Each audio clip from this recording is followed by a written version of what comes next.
Anggito Sianipar, adik kandung Andreas Sianipar, 44, mantan TNI yang tewas diduga diculik sejak 8 Desember 2024, lalu dibunuh oleh oknum TNI bernama Serka Holmes Sitompul mengungkap dugaan sementara kenapa abangnya tewas dibunuh.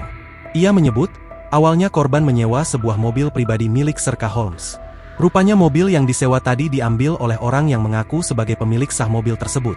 Sehingga Serka Holmes murka lalu menyuruh beberapa orang warga sipil menjemput korban di rumahnya di Gang Dame, Desa Payageli, Kecamatan Sunggal, Kabupaten Deli Serdang.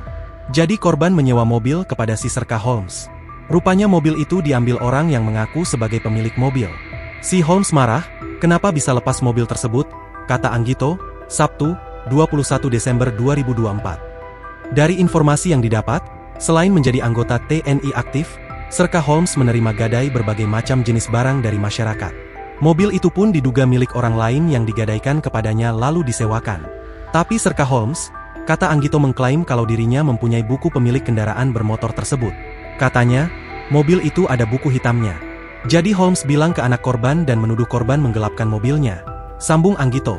Diberitakan sebelumnya, Andreas Sianipar, 44, warga Jalan Dame, Desa Payageli, Kecamatan Sunggal ditemukan tewas di Dusun 3 Bulu Telang, Desa Aektapa, Kecamatan Marbo, Kabupaten Labuhan Baru Utara, Sabtu, 12 Desember 2024, sekira pukul 3 waktu Indonesia Barat.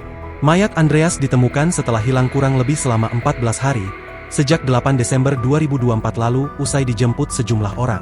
Adik kandung korban, Anggito Sianipar menduga abangnya dibunuh oknum TNI dari Kodam 1 Bukit Barisan bernama Serka Holmes Sitompul bersama beberapa orang warga sipil lainnya. Hal ini diketahui Anggito dari terduga pelaku lain yang sudah ditangkap ditambah bukti video. Pada 11 Desember Anggito pun melapor ke Polrestabes Medan dan Detasemen Polisi Militer 15 Medan terkait dugaan pembunuhan Andreas.